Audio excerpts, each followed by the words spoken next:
Hey Shri Krishna, happy Wednesday. And today moon is in Moon Nakshatra on a Wednesday. And today moon is in Shravana Nakshatra and it's a full moon. Remember, till 20 degrees moon, wherever you are, you can collect the water. You have to remove the water thing at 20 degrees exactly. Watch my other video. So the interesting thing is, right, of course, it's a full moon today. So I'm going to be talking about the full moon energy. But, it's very interesting is that for the whole zodiac of 360 degrees, okay? And what it's the way Surya Siddhanta says, and if you read all our Vedic astrology books, right? The very old, the true books actually, if you see, right? Pancha Siddhantika, Surya Siddhanta, etc., right? It clearly tells you how Chitra Nakshatra, which is the 14th nakshatra, which is very bright, Spika, that is the nakshatra which is actually used to adjust the whole zodiac. And if you understand a little bit, right, it's the 14th nakshatra and it's exactly at the middle and it comes exactly in 2 padas in Virgo and 2 padas in Libra. Okay. Now what is interestingly also, if you see the 12 rashis and 27 nakshatras, right? For the 12, if you look at which comprises of 360 degrees, the sky, the zodiac, the Chitra Nakshatra is associated with Vishwakarma. And it's kind of using the Vishwakarma energy to adjust the zodiac. Okay, Vishwakarma is, they say that sun was so powerful that, and as a so it's excess, right? Excess heat, excess light, malefic. So he took 1/8 of the sun's rays. And he made the Sudarshana Chakra, the Vishnu Sudarshana Chakra, the trident of Shiva, even the spear which Kartikeya has, Muruga has, right? Everything comes from Vishwakarma. So Vishwakarma energy is so important in a way, even when you see it's kind of associated with Chitra Nakshatra, which is Spika, okay? And it is used to adjust the whole zodiac. Now, I do add a layer to it. What I do is I follow the moon and moon nakshatras. Okay, I go by the moon nakshatras more than days and everything, right? For me, moon and moon nakshatra comes the priority. That's just personally me, because everything is revolving around for me with moon and moon nakshatras, guys. So what I've done is, it is so difficult to keep up pace with moon and moon nakshatra, very difficult. So what I have done technically, is over the years, I put 3 pins, like an anchor point. Think about a ship or a cruise, right? It stops, it puts an anchor. So I put an anchor point exactly in Taurus, Virgo, and Capricorn. Now, importantly, Chitra is a broken nakshatra, but moon nakshatras are not broken. They're full in a Rashi, okay? So I can use that as a reference point. So those 3 points, right? Taurus, Virgo, and Capricorn. Venus Rashi, Mercury Rashi, and Saturn Rashi. You will see Rohini Nakshatra in Taurus Rashi.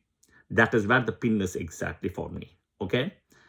And Virgo Rashi, you have Hasta Nakshatra, another pin. And the third pin is in Shravana Nakshatra in Makara Rashi. So it forms like a triangle, trikona. Okay. So this is kind of how I track the moon with the nakshatra. I know many of you have asked this question and many of you are like intrigued by the moon and moon nakshatras also, right? This is what I do. So what you do is you place a pin also like that and you will get the answer.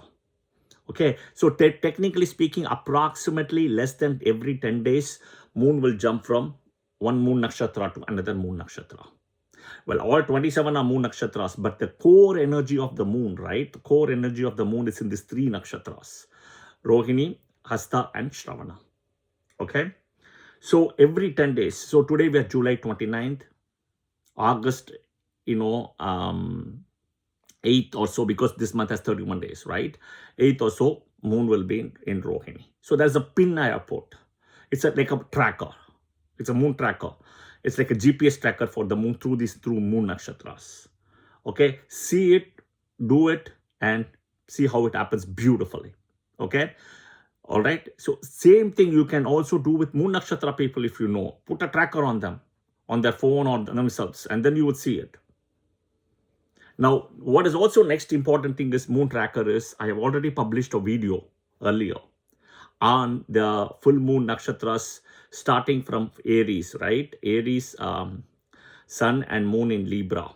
That was exactly May 1st. Moon was in Libra in Swati nakshatra. So we'll see now the tracker is continuing. May 1st, right? Swati nakshatra. The next is May, end of May itself, I think 30th or something. We had a next full moon, right? Which was in Anuradha nakshatra.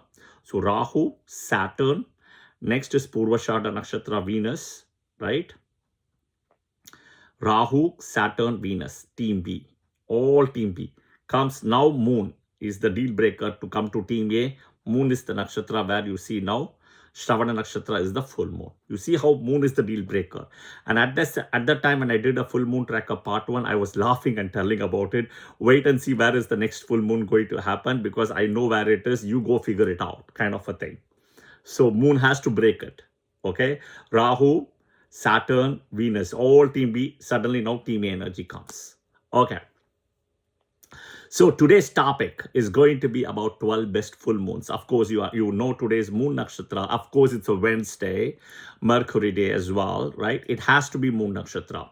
So I'm going to be talking about today moon nakshatra Shravana, right? The full moon. So I'm going to be talking about 12 best full moons. The 12 full moons, the so-called Pournami, right? That's what I'm going to be talking about. I'm going to break it down, okay? Team A ascendant, again, Aries, Cancer, Leo, Scorpio, Sagittarius, Pisces. You have to wear your hat again, okay? Team B ascendant, Taurus, Gemini, Virgo, Libra, Capricorn, Aquarius, okay? Wear it. Now look at the points. I've typed it in the header image. Guys, many of you have asked it. I'm working on it. Just bear it with me. I will try to post the header image for a longer time. I'm trying to figure out all the nitty-gritty details between my workload and stuff, what I'm doing. Astrology is purely my passion, and I'm trying to teach what it is. My profession is in the fashion industry, so I work differently, right?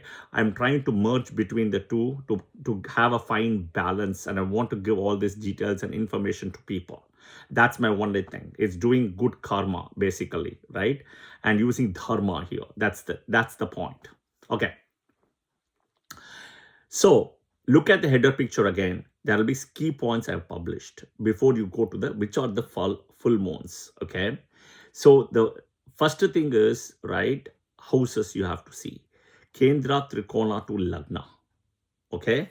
This is so important, right? It must be forming on Kendra, Trikona to Lagna, okay? It should not go to 6th, 8th, 12th axis, this full moon.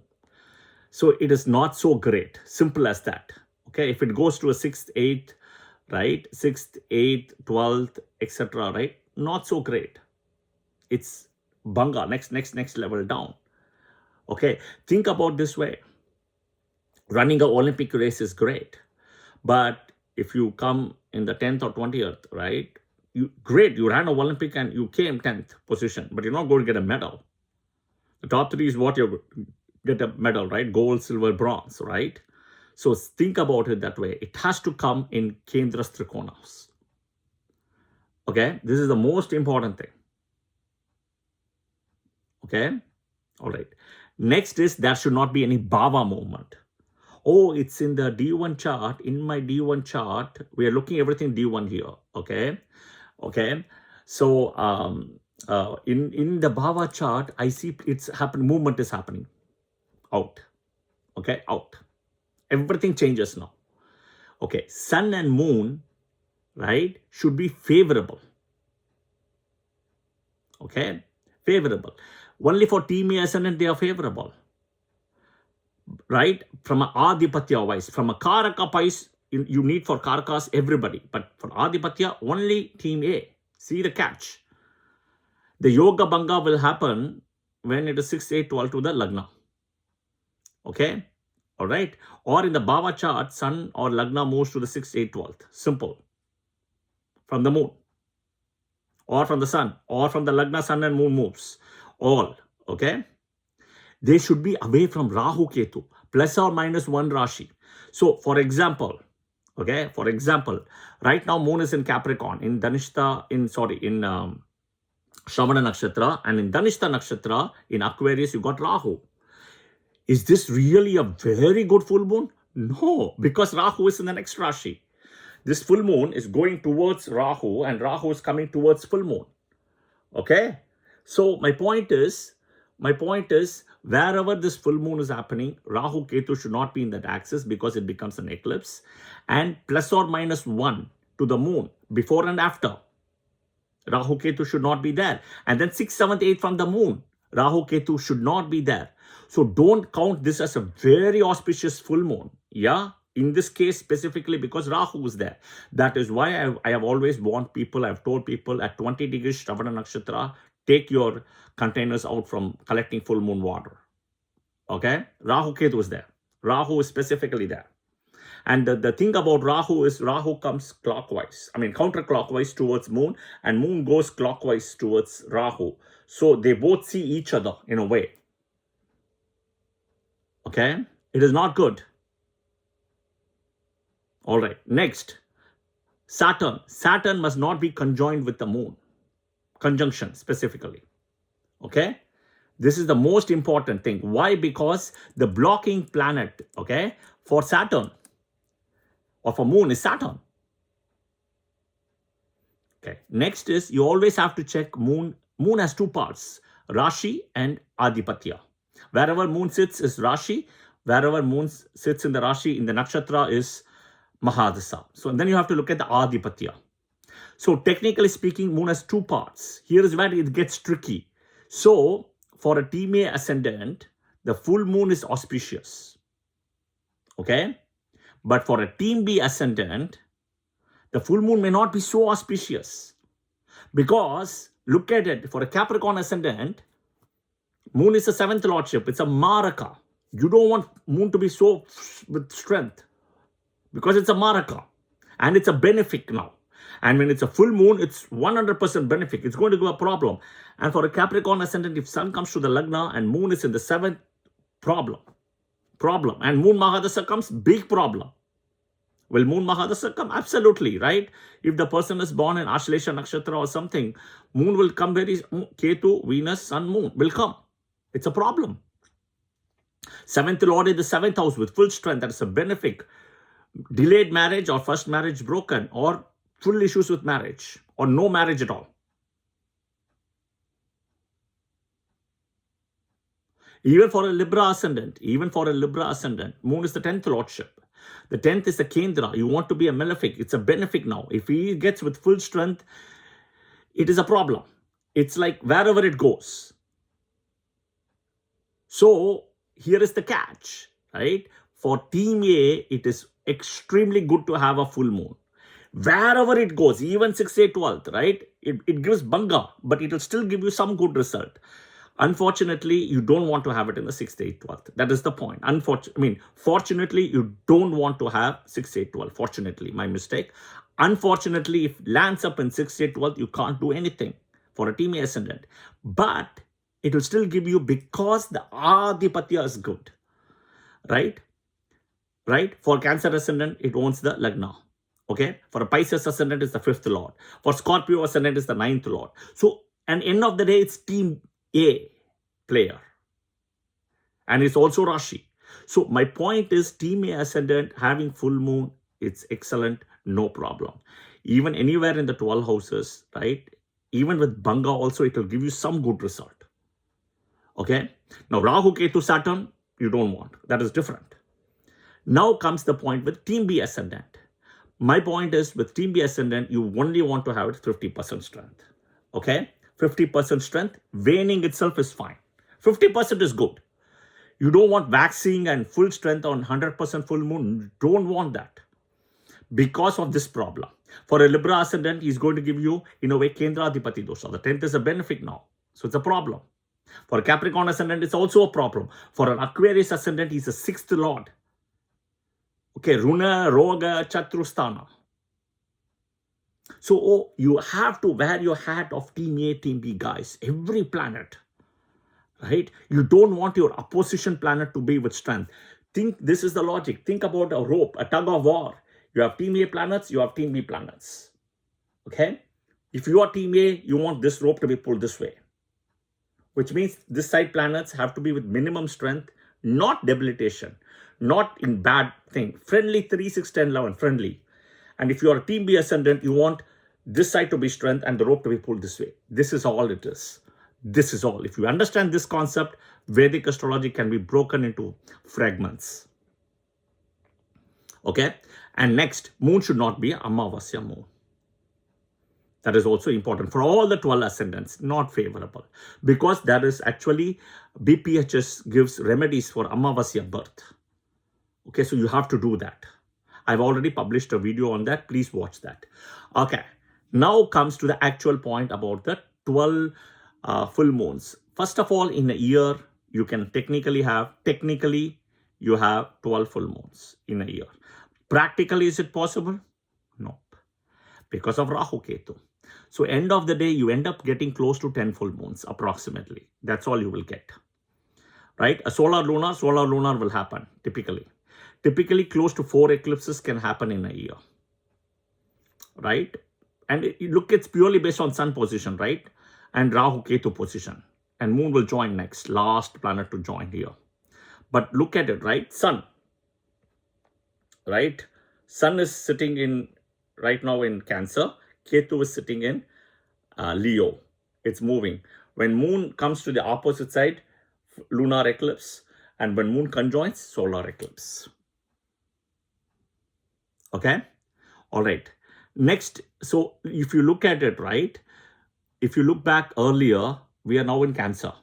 When sun was in Aquarius earlier, right? Aquarius, Pisces, that side.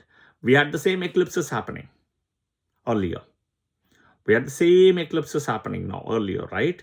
So, and then when sun was in Aquarius, moon was in Leo, we also saw eclipses, Pura Falguni Nakshatra, eclipse happening, right? So approximately 6 months before, now 6 months, within the 6 months, you're seeing it again, okay?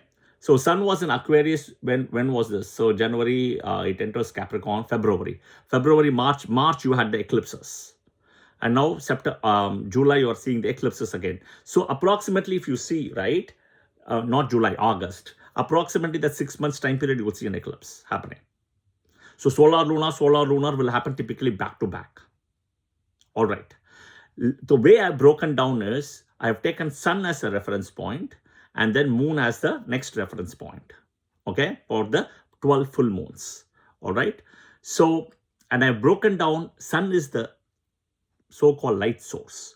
Moon is the Jiva Karka in a way. Moon is also Manas, okay? Moon gets the light from the sun, absorbs, filters, and then reflect. 3 things it does.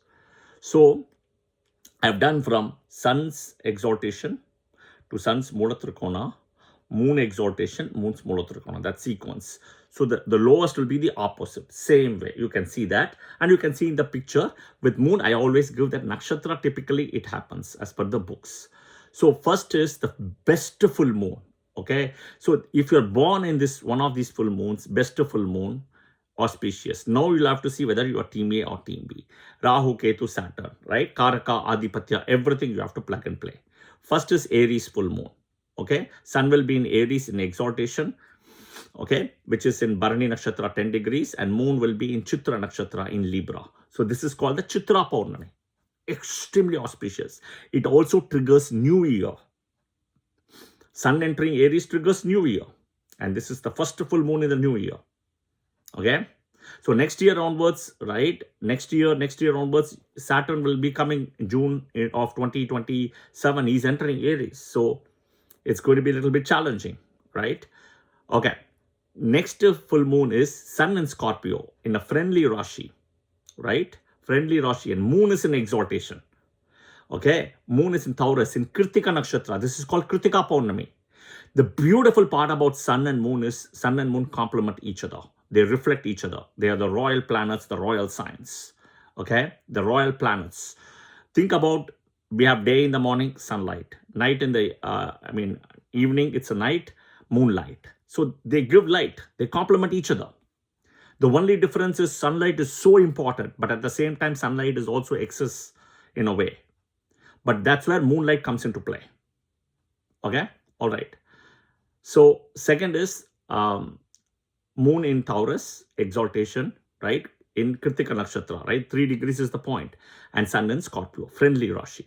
Third, Sun in Leo, Mula Trikona Rashi. Moon goes to Aquarius. This is Dhanishta Nakshatra, right? This is called Avani Avitam. We call it Avani Avitam.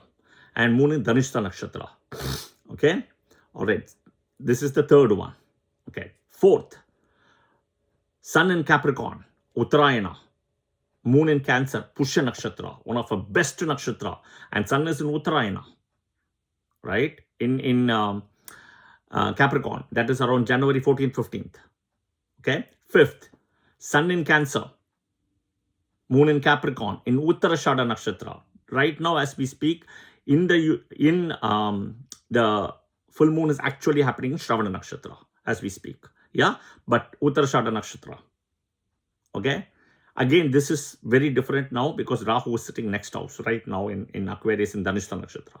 Sixth, okay, sixth house is Sun in Sagittarius, Moon in Gemini.